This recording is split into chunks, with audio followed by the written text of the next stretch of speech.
Olá, irmãos, a paz do Senhor Jesus. Eu sou o pastor Alexandre Martins e nós estamos aqui para mais uma aula do nosso curso Ciências Bíblicas, estudando a Bíblia de Gênesis a Apocalipse. Nós vamos agora à nossa aula de número 4 do livro do Gênesis e, mais uma vez, eu quero lembrar a você aquela recomendação que eu dou em todas as aulas. Não deixe de ler a Bíblia. Estude essas aulas conosco, acompanhado da leitura bíblica, tá bom? Então vamos lá. O conteúdo da nossa aula de hoje, em primeiro nós vamos falar sobre o homem no Éden. Depois nós vamos falar também sobre as duas árvores do Éden. Vamos falar também sobre o processo da tentação. E terminaremos a nossa aula falando sobre o desenvolvimento do pecado, abordando lá a história de Caim e Abel. Então vamos ao início da nossa aula. O homem no Éden. Essa parte vai do capítulo 2, versículo 4, até o versículo de número 25. Se você puder, após assistir essa aula, leia esse trecho novamente, ainda que você já tenha lido. Deus colocou o homem no jardim do Éden, e a palavra Éden significa delícia ou paraíso. Como eu disse em aulas anteriores, Deus fez o homem que é a coroa da sua criação. Mas antes de fazer o homem, ele preparou tudo que era necessário para o bem-estar desse homem, para o seu desenvolvimento mental, para o seu desenvolvimento físico e também espiritual. E esse lugar foi o Éden. A Bíblia descreve de maneira muito gloriosa como era o Éden. Deus colocou o homem lá. E Deus deu então a Adão trabalho para fazer, a fim de que ele não se entediasse. Há pessoas que pensam que o trabalho é parte da maldição. Porém, a Bíblia não ensina tal coisa. A Bíblia ensina sim que a maldição transformou o trabalho, que é algo bom, em algo muitas vezes infrutuoso e que traz muita fadiga ao homem. Mas o trabalho, ele não é resultado da maldição. Antes da maldição, Deus já tinha dado a Adão a responsabilidade de cuidar do jardim do Éden. Afinal de contas, Adão era o homem, não é isso? Então eu quero abrir parênteses aqui para lembrar aos irmãos que, ainda que as mulheres trabalhem, a responsabilidade de manter a casa, de manter o lar, é do homem. A mulher, ela pode sim ajudar. Se ela trabalha, ela pode ajudar, ela deve ajudar. Afinal de contas, ela é uma adjuntora, ajudadora, mas a responsabilidade de trabalhar e manter o lar é do homem. E o apóstolo Paulo, ele nos lembra isso, lá na sua primeira carta aos Coríntios, capítulo de número 13, capítulo de número 16, melhor dizendo, e o versículo 13, Paulo dá 4 recomendações aos homens, e que são 4 coisas que Deus espera de nós. Lá o apóstolo Paulo, se você puder, abra aí a sua Bíblia, 1 aos Coríntios, capítulo 16, versículo 13, Paulo disse aos homens assim: vigiai, essa é a primeira recomendação. Segunda, estai firmes na fé. Terceira recomendação, portai-vos como homens. E a quarta recomendação, sede fortes. Então, eu quero comentar aqui rapidamente com vocês apenas essa parte que Paulo disse assim: portai-vos como homens. Isto é o quê? Isto é Paulo dizendo assim: não seja covarde, não seja tímido ou alarmado com os inimigos, mas seja ousado, seja corajoso. Portar-se como homem, para o cristão eu estou falando aqui, porque essa aula é para crentes. Primeiro, é que você deve ser sacerdote e líder espiritual do seu lar. Como Josué, no capítulo 14 do livro de Josué, versículo 15, Josué disse ao povo assim, vocês escolhem, decidem a quem vocês querem servir. Eu e minha casa serviremos ao Senhor. A responsabilidade sacerdotal do lar não é da mulher, é do homem. A mulher exerce esse papel muitas vezes quando o homem não é cristão. Mas quando o homem é cristão, é ele que tem a responsabilidade sacerdotal de representar o seu povo diante de Deus, como Samuel fazia. Isso está em 1 Samuel capítulo 7, do versículo 7 a 10. Ser um homem de oração, como Jó fazia, que a Bíblia diz que Jó reuniu os seus filhos e santificava eles ao Senhor. O homem portar-se como homem, entre outras responsabilidades, que o homem também tem a responsabilidade de instruir a sua família na palavra. O homem tem que ter a condição de discipular o seu lar, de discipular os seus filhos, de discipular a sua família. Gênesis capítulo 18, versículo 19 diz isso. Então, além disso, o homem ele tem a responsabilidade de ser o provedor da família. Ser homem, quando Paulo disse portai-vos como homens, Paulo estava querendo dizer seja o provedor, o supridor das necessidades do seu lar, trabalhando com integridade, que você possa suprir o seu lar.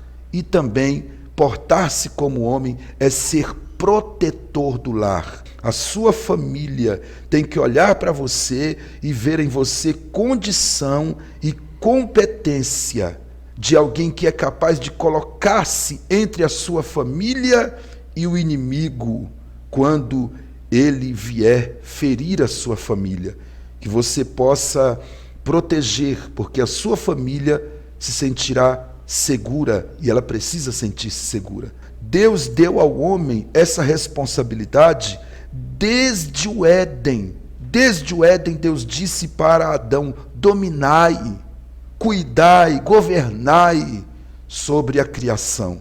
E Adão tinha que trabalhar para cuidar do jardim do Éden. Assim nós homens temos que trabalhar para cuidar da nossa família. O Senhor também disse assim: não é bom que o homem esteja só. Isso é muito interessante, porque todas as outras partes da criação, quando Deus termina de criar, o texto diz assim: e viu Deus que era bom. Mas quando ele criou Adão, o texto diz: e viu Deus, e disse Deus, não é bom que o homem esteja só. Então o que Deus fez?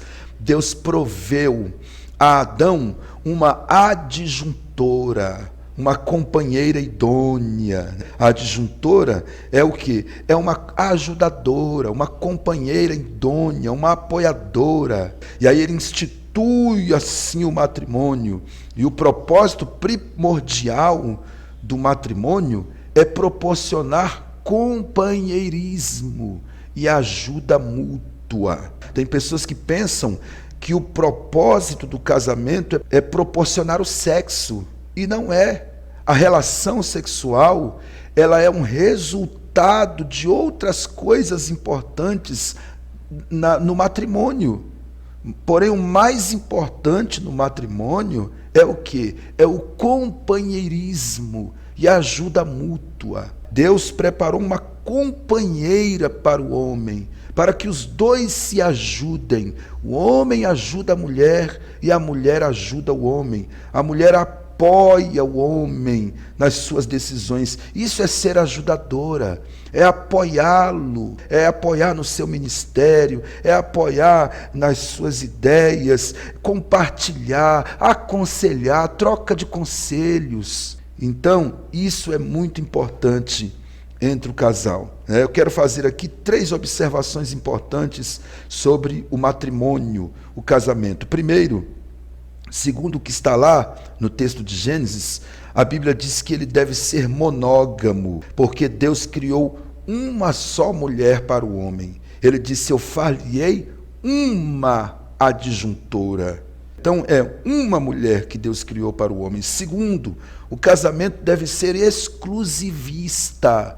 Disse o texto assim: deixará o varão o seu pai e a sua mãe e unir-se-á a sua mulher. Jesus disse isso no Evangelho de Mateus. O casamento ele é exclusivista. Uma vez que você se casou, você precisa cortar o cordão umbilical, se desligar. Seu pai, sua mãe, eles são ainda seus parentes, mas a sua família é você, a sua esposa e os seus filhos. Se for uma irmã que estiver também me assistindo, sua família é você, seu esposo e os seus filhos. E nunca pratique aquela questão que aconteceu com Jacó lá na casa dele, que Jacó, ele tinha como preferência o Esaú, e a mãe Rebeca tinha a preferência por Jacó. Nunca faça isso, irmão, na sua casa, tá bom?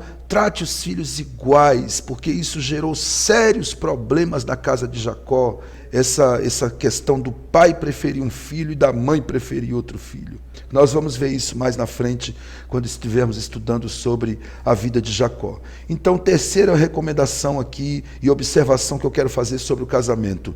Ele deve ser uma união estreita e indissolúvel.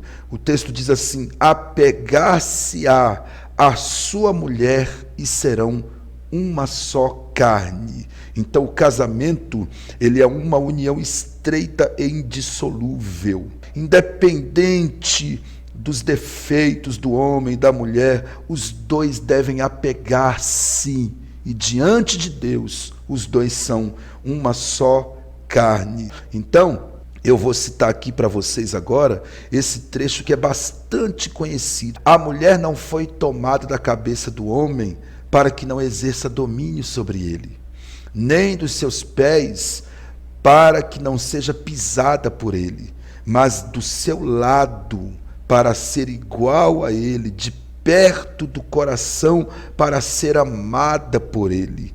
Ela foi tomada do lado para estar ao lado dele e perto do coração para ser amada por ele, tá? Então a mulher, ela deve ser uma companheira que compartilhe a responsabilidade do seu marido, que reaja com compreensão e com amor à natureza do seu marido. E o homem também reagir com compreensão e amor à natureza da mulher e colaborar com o seu marido para levar a cabo os planos de Deus. Então, a mulher ela tem que observar a chamada do marido, o ministério do marido e apoiá-lo. E a mulher também tem a sua chamada, o marido também tem que apoiá-la, mas os dois têm que olhar na mesma direção, os dois têm que entender o propósito de Deus para as suas vidas, buscar entender isso através de oração, de leitura da palavra e diálogo. A mulher precisa saber quais são os desejos do seu marido, e o marido precisa saber quais são os sonhos e desejos da sua mulher. Tem que haver diálogo.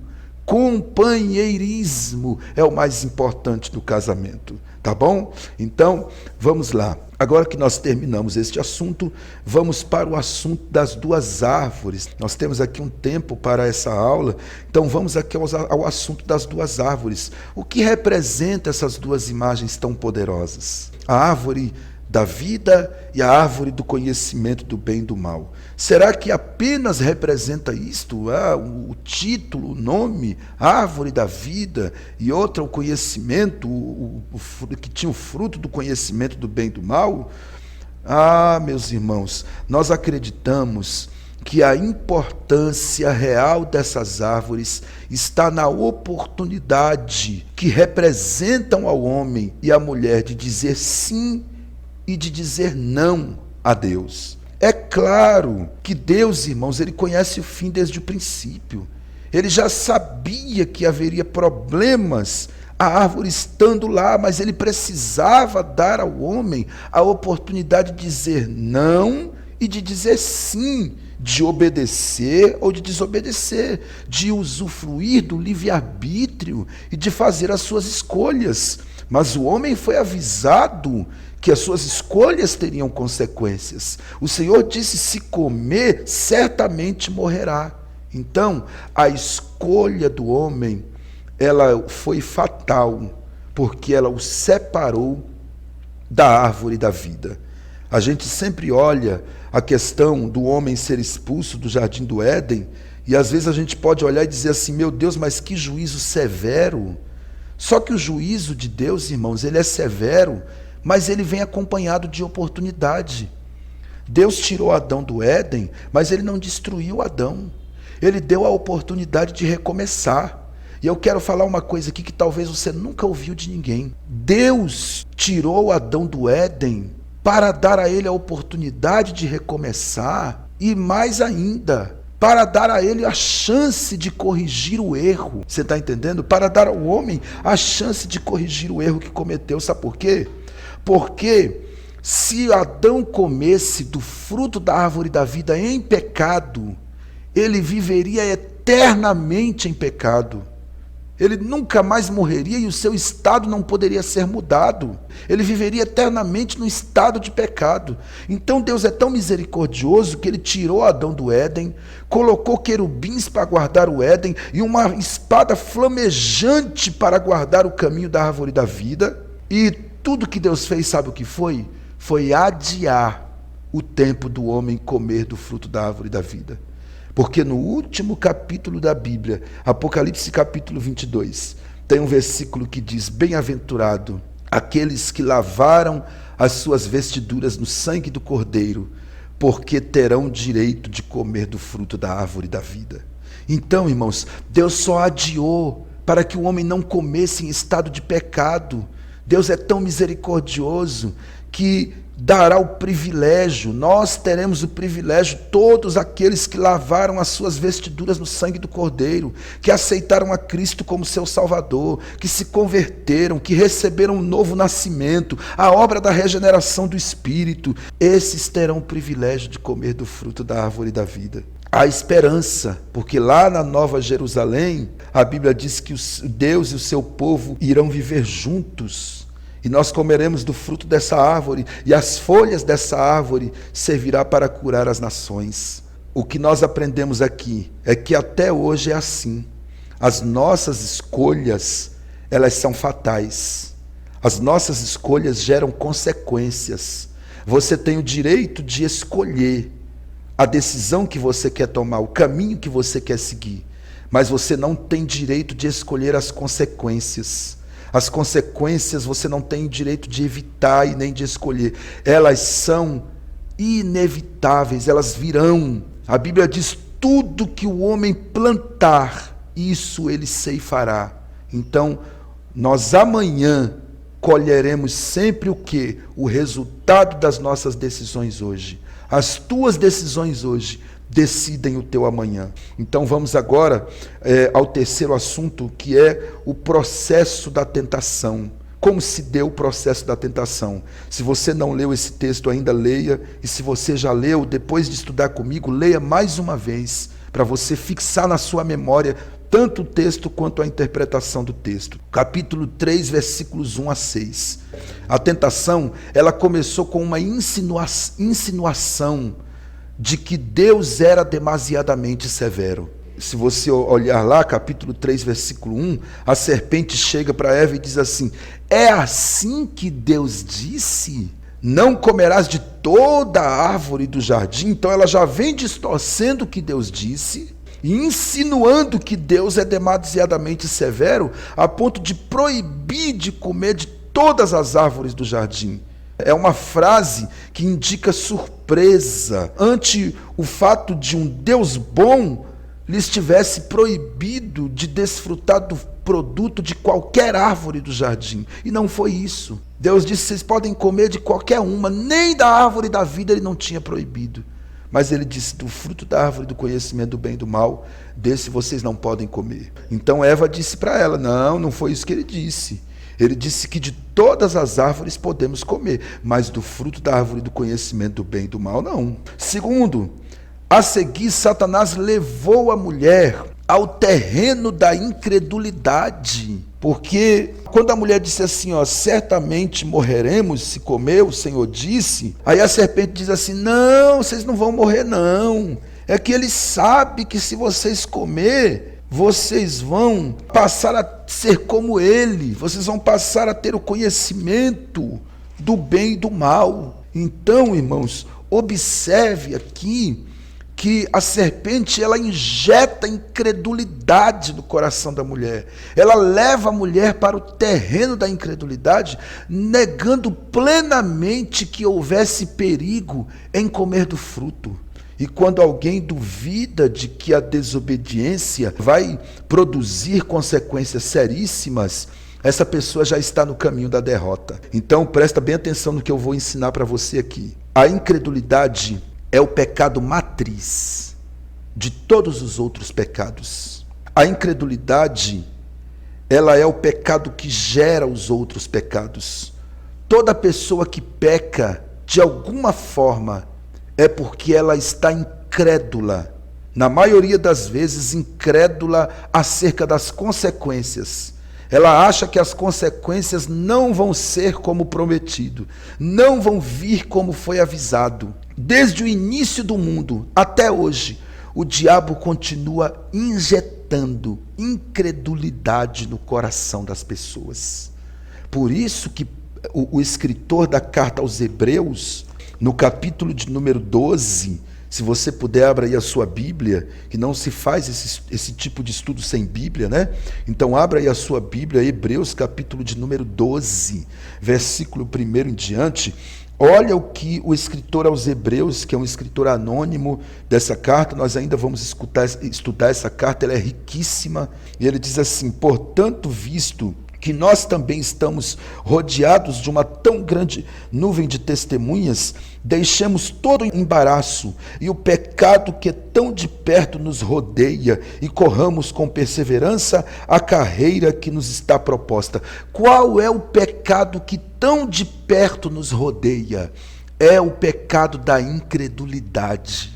Esse é o pecado, irmãos, que desde o início do mundo rodeia a gente de perto. O diabo vive tentando levar a gente ao terreno da incredulidade, porque ele sabe que se a gente duvidar do que Deus disse, duvidar das consequências do pecado, a Bíblia diz: o salário do pecado é a morte. Se a gente duvidar disso, irmão, o diabo consegue, levando a gente ao terreno da incredulidade, ele consegue fazer com que a gente cometa outros pecados. Então nós precisamos tomar muito cuidado com esse pecado da incredulidade, que é ele que na carta aos Hebreus está escrito que tão de perto nos rodeia. Terceiro ponto, acerca da tentação, do processo da tentação. Então, finalmente, agora, o diabo, ele acusou Deus de motivos egoístas, insinuou que Deus os privava de algo bom, isto é, de serem sábios como ele. Ele sabe que o dia que vocês comerem,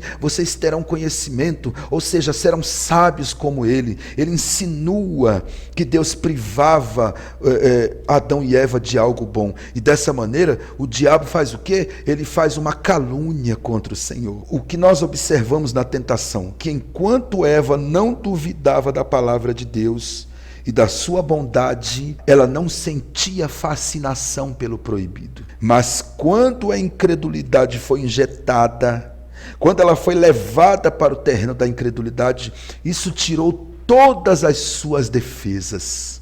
Então, Eva viu que aquela árvore era boa, desejável, agradável e comeu. Agradável à vista, agradável aos olhos. Por isso que o cristão não pode andar por vista, mas ele tem que andar por fé. Porque tem coisas que são agradáveis aos olhos, mas fazem mal à alma, trazem enfermidade à alma. Tem pessoas enfermas porque estão cedendo aos caprichos dos seus desejos egoístas, egocêntricos, pecaminosos, as suas tendências pecaminosas, abraçando, trazendo para si, comendo aquilo que é agradável à vista. Não ande por vista, ande por fé. E quando nós andamos por fé, a nossa vida é pautada na palavra, não é no capricho dos nossos desejos. Jesus tinha fome lá na tentação do deserto, mas a Bíblia diz que quando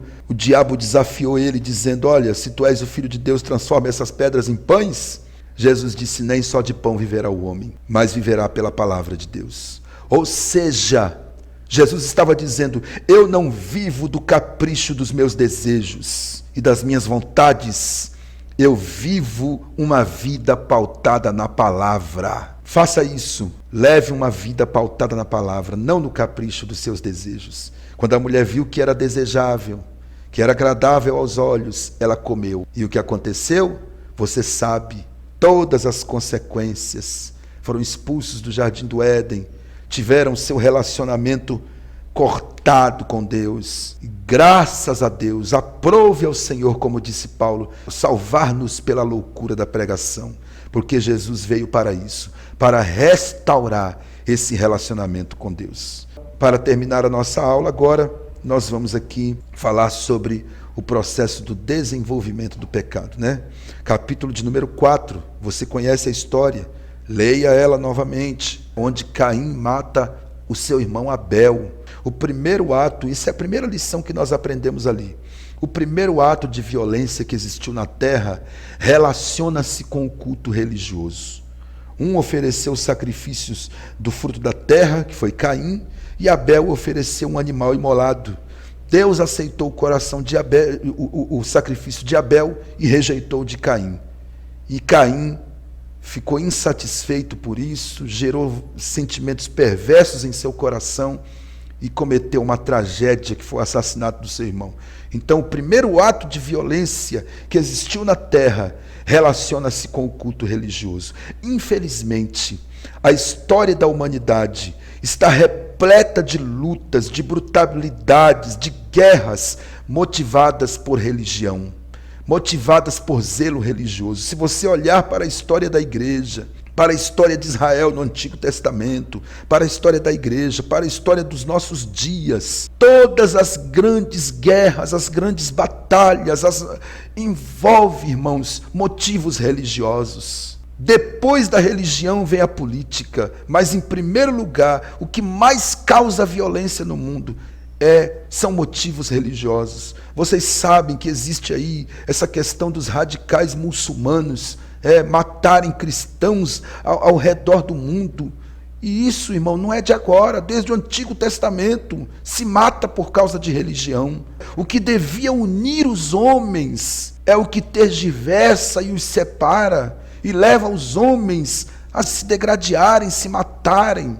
Agora nós vamos ver aqui uma coisa interessante. Por que Deus rejeitou o sacrifício de Caim, a sua oferta, e por que Deus se agradou da oferta de Abel? Tem pessoas que acham que é porque Deus tinha preferência por sacrifício que houvesse derramamento de sangue. E como Caim ofereceu do fruto da terra, tem pessoas que acham que era por isso, mas não era. Deus rejeitou o sacrifício de Caim não é porque era fruto da terra e o de Abel era de sangue, não.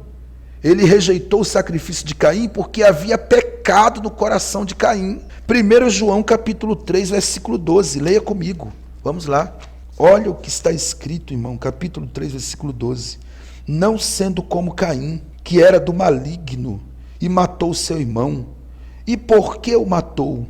Porque as suas obras eram más, e a do seu irmão eram boas. Então ele praticava más obras, já havia maldade no coração de Caim. E Deus, irmãos, ele olha primeiro o coração do ofertante, a atitude do coração do ofertante, porque isso é mais importante do que a oferta. A oferta pode ser a melhor que for, mas se o coração do ofertante tiver corrompido, tiver pecado, Deus não aceita a oferta. Por isso que Samuel disse para Saul: porventura tem Deus tanto prazer no sacrifício como tem na obediência? Porque Saul pensou assim: não importa como esteja a minha vida, eu posso andar todo errado, o importante é oferecer sacrifício. E aí Samuel disse: o obedecer é melhor do que o sacrificar. Samuel estava ensinando a Saul que antes de receber a oferta de Saul, Deus estava olhando para o coração de Saul, para as atitudes dele. E aí Deus não aceitou a oferta de Saul. Pela fé, Abel ofereceu a Deus maior sacrifício. Hebreus capítulo 11, versículo 4. Enquanto no coração de Caim tinha maldade, no de Abel tinha fé. O culto de Caim era uma forma religiosa sem fé. Porque onde tem maldade não pode haver fé.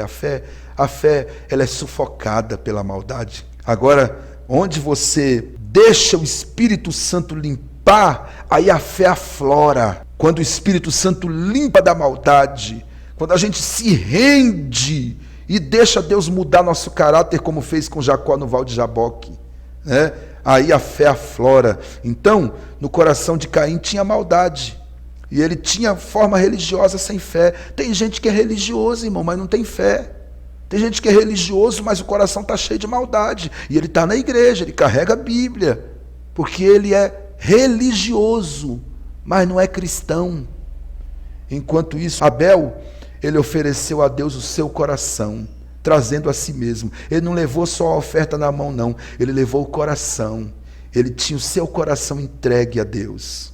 Segundo ponto aqui, e a gente termina essa aula. Deus tratou Caim com ternura, mesmo sabendo como era o coração de Caim. Ele tratou Caim com ternura e deu a Caim o direito de escolha. Caim também foi avisado. Deus, não obstante, tratou Caim com ternura, rogando-lhe que deixasse a sua petulância infantil. Tem hora que a gente comete umas infantilidades, irmão, e a gente precisa tomar cuidado com isso. A Bíblia Jerusalém, ela dá o sentido de advertência divina. Mas se não estiveres bem disposto, não jaz o pecado à sua porta? Um animal acuado que te espreita, podes porventura acaso dominá-lo? Era Deus dizendo, olha, se você não estiver disposto a mudar, cuidado, eu quero te dar um aviso. O pecado está à sua espreita, e você precisa saber se você pode dominá-lo. Você não pode dominá-lo. Por isso você tem que fugir da aparência do mal. Por isso que você tem que resistir o diabo para ele também fugir de você. É o que diz a Bíblia no Novo Testamento. Então, capítulo 4, versículo 7, Caim tem que escolher entre dominar sua inveja ou ser dominado e consumido por ela. Essa escolha nós temos que fazer hoje. Todos os dias nós temos que fazer. Ou a gente domina o mal que quer nos dominar, ou a gente é consumido por ele. E Caim, ele se nega a defrontar-se com o pecado. E aí o que ele prefere? Ele prefere ser levado pela violência. E aí o mal vai se desenvolvendo. Então, olha aqui que interessante, atrás do fraticídio, porque quando um irmão mata outro irmão, é chamado de fraticídio, tá? Atrás do fraticídio está o ódio. Atrás do ódio a inveja. Atrás da inveja o orgulho ferido. Caim mata Abel e o seu sangue figurativamente clama por justiça. Embora Deus dê a Caim a oportunidade de confessar sua falta, ele não faz. A reação de Deus mostra que ele inexoravelmente castiga o pecado, mas ao mesmo tempo é misericordioso. Deus sentencia Caim a sofrer uma maldição. Ele tem de se ausentar de sua casa, de seus trabalhos, e ele agora é condenado a perambular sem cessar. Apesar do coração impenitente de Caim, Deus ouve os seus rogos e mostra-lhe misericórdia, dando-lhe um sinal para a sua proteção. Deus colocou um sinal em Caim para que ele estivesse protegido, para que não viessem fazer maldade com ele. Tem duas referências bíblicas aí que você pode ver algo acerca desse assunto, tá bom? Eu vou ler somente a referência de Judas, porque eu já estou aqui bem pertinho do livro de Judas. Judas não tem capítulo, né? Porque é um capítulo só. Então é Judas, versículo 11.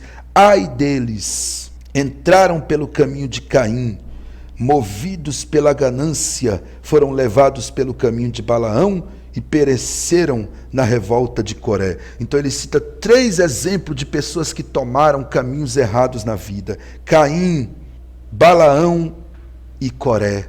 E aí nós precisamos tomar cuidado com esses caminhos errados, porque o caminho certo está diante de nós. Qual é o caminho certo? Jesus disse: eu sou o caminho, a verdade e a vida.